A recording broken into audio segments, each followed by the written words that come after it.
It's my ex-husband's fault that I'm this way. It's my mother's fault. This doesn't feel right. That's the body sending signals back to the brain. And if you respond to that thought as if it's true, that thought is going to lead to the same choice, which is going to lead to the same behavior, it's going to create the same experience, and it's going to produce the same familiar feeling called you, and you're going to say, this feels right. It feels familiar. You see, going from the old self to the new self is the neurological, is the biological, is the chemical, the hormonal, genetic death of the old self. People who say to me, I'm in the river of change, I'm in the unknown, I'm in this void, I can't predict my future. I always say the same thing to them. The best way to predict your future is to create it. Not from the known, but from the unknown. What thoughts do you want to fire and wire in your brain? You can't wait for your wealth to feel abundance. You can't wait for your success to feel empowered. You can't wait for the mystical moment to feel awe. You can't wait for your new relationship to feel love, or your new job to feel gratitude. That's the old model of reality, of cause and effect. Waiting for something outside of you to change how you feel inside of you. When you feel differently inside of you, you pay attention to whoever or whatever caused that. And that event in and of itself is called a memory. To wait for our environment to give us relief. But the quantum model of reality is about causing an effect. Which means when you feel whole, you begin to heal. When you feel empowered, you're going to be successful. When you're worthy enough, you'll feel abundant. When you are in love with life and in love with yourself, you will find an equal, or it will find you. And when you are in awe of the moment, the mystical is going to bless you in a way that you never anticipated. And when you are in a state of gratitude, your job is on the way. That's causing an effect. And by the way, what is the emotional signature of gratitude?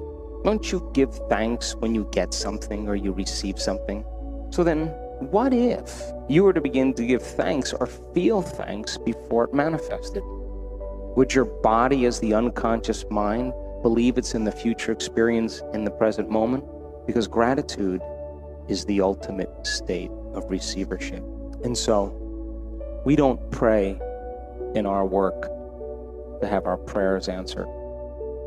We get up as if our prayers are already answered. It is that state of mind and body that I know that requires a clear intention and an elevated emotion. And the clear intention is an act of the mind and the brain, and an elevated emotion is when you open your heart. When you combine those two elements, you just moved from living in your past to living in your future. So then, here's the question.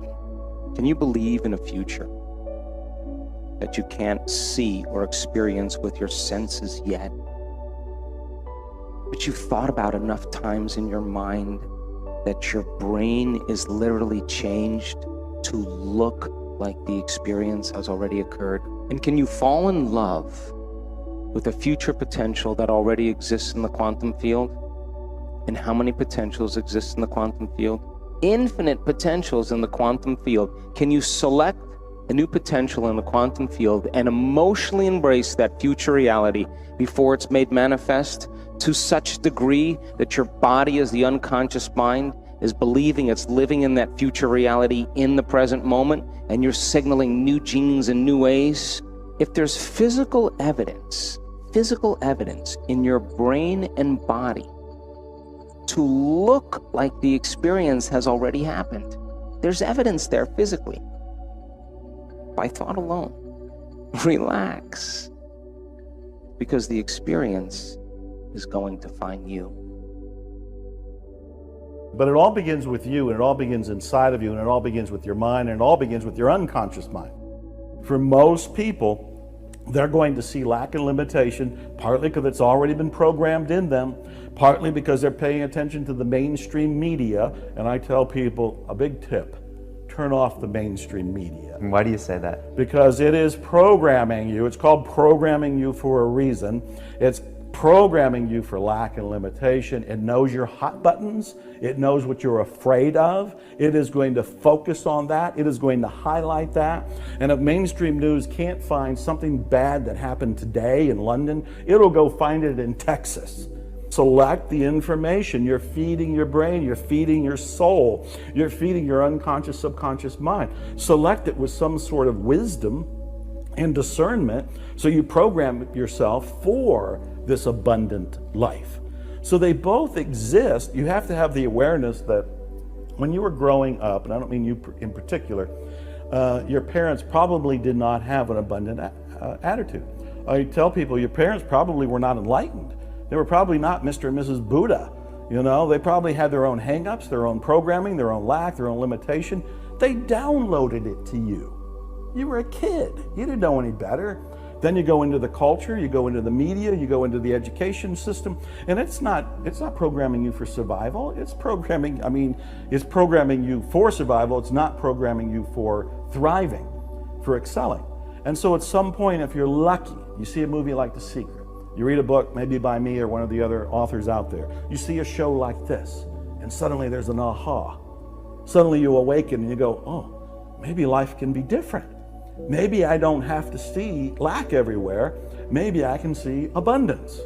So to me, there's an optical illusion. They're both available. You get to choose. And how can I practice that state of abundance? Is that through an affirmations? Yeah, I love that question. You know, oh, I can talk to you forever. Or a few basic ways, you know, because also a lot of people watching us will say, Joe, Brian, if I look at a street and someone else looks at a street, it's the same street, it's the same people, it's the same. A lot of people will not understand that actually they'll pull all of these cultural dialogues, personal dialogues, and they'll see the things they want to see to continue that scarcity mentality. That's right. They're going to see it unconsciously. It's going to be coming from the paradigm they already have, the mindset they already have, which is in their subconscious/unconscious.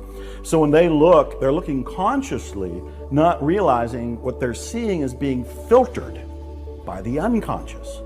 So when you change that bottom line programming, what's underneath the software, you're going to see something different. So here's the best technique. It's a technique that comes from 1900, from the book Pollyanna.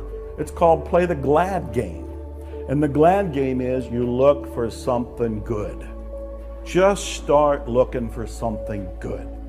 The rule of thumb is there is something good in everybody and in every situation.